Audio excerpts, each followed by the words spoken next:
Heart care with doctor Manoj Kumar के नए episodes में आप सबका बहुत बहुत स्वागत है। और आज हम डिस्कस करेंगे ब्रोकन हार्ट सिंड्रोम, जिसको टाकासुबो कार्डियोमायोपैथी भी बोला जाता है, और दिल टूटना एक मेडिकल इलनेस है।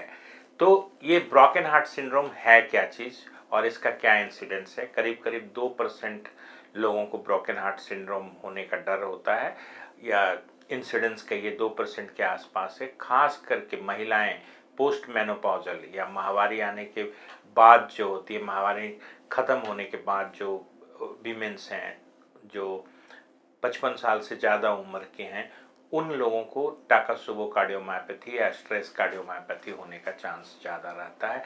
इसी को ब्रोकन हार्ट सिंड्रोम बोलते हैं। ब्रोकन हार्ट सिंड्रोम एक बड़ा मिलता जुलता है, जैसे लगता है कि हार्ट अटैक आया हो, चेस्ट में पेन होती है, सांस फूलता है। इसके साथ साथ जो हार्ट का फंक्शन है, खास करके जो लेफ्ट एंट्री डिसेंडिंग आर्टरी है, उसके टेरिटरी में वॉल मोशन भी आपको इको में मिलता है। तो बहुत ही कंफ्यूजन होता है कहीं ये हार्ट अटैक तो नहीं है।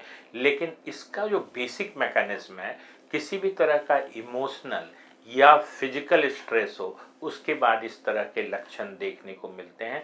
और अगर बहुत ज़्यादा हो तो इसमें हार्ट फेलियर या कंजेस्टिव हार्ट फेलियर के भी सिम्टम्स मिलते हैं।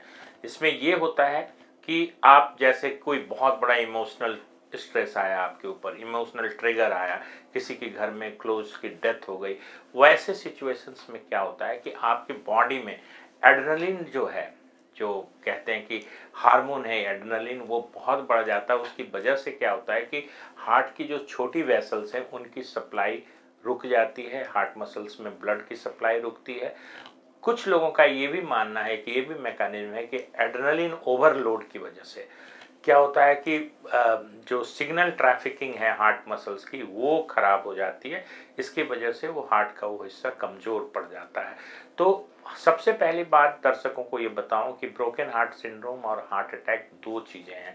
ब्रोकन हार्ट सिंड्रोम्स जो है, जैसे कई बार मेजर सर्जरी होती है, ब्रेन की सर्जरी होती है, कोई दौरा पड़ता है, उसके बाद भी देखा गया है कि हार्ट के फंक्शंस कम हो जाते हैं, और इसको इसी कैटेगरी में रखा जाता है। क्योंकि अगर आप एंजियोग्राफी करिएगा तो जो बड़ी नसें हैं वो बिल्कुल खुली हुई मिलती हैं, उसमें फ्लो नॉर्मल होता है, कोई ब्लॉकेज नहीं होती है। जबकि हार्ट अटैक बड़ी आर्टरी जो एपिकार्डियल कॉरोनरी आर्टरी है, उसमें ब्लॉकेज की वजह से होता है।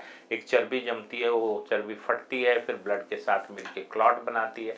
इससे क्या होता है कि नस बिल्कुल अवरुद्ध हो जाती है, और आगे जो ब्लड का सप्लाई है हार्ट मसल्स को, वो रुक जाता है। ऐसे सिचुएशन को हार्ट अटैक कहते हैं।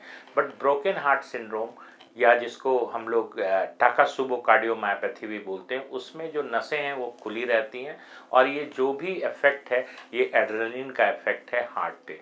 अब ऐसी जब सिचुएशन होती है तो उसमें एक चीज़ ध्यान रखना है कि शुरू में तो हो सकता है कि जानलेवा भी हो सकता है, क्योंकि हार्ट की फंक्शन कम होती है, तरह तरह की एरिथमियाज या हार्ट की गति असंतुलित हो जाती है, तो ऐसे में जान जाने का खतरा रहता है। बट इसमें कंप्लीट रिकवरी होती है, थोड़े दिन में ये हार्ट फंक्शंस रिकवर कर जाता है।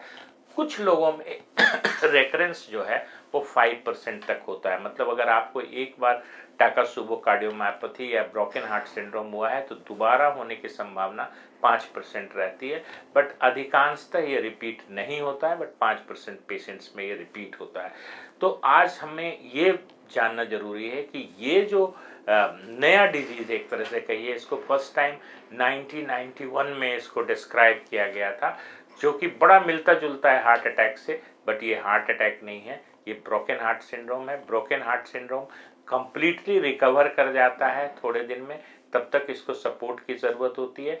बट इसकी जो फीचर्स है वो सबसे इम्पॉर्टेंट फीचर्स है कि इसमें जो हृदय की जो बड़ी नसें या कॉर्नरी आर्टरीज में कोई ब्लॉकेज नहीं होता है। तो यही फ़र्क है टाकासुबो कार्डियोमायोपैथी और हार्ट अटैक में।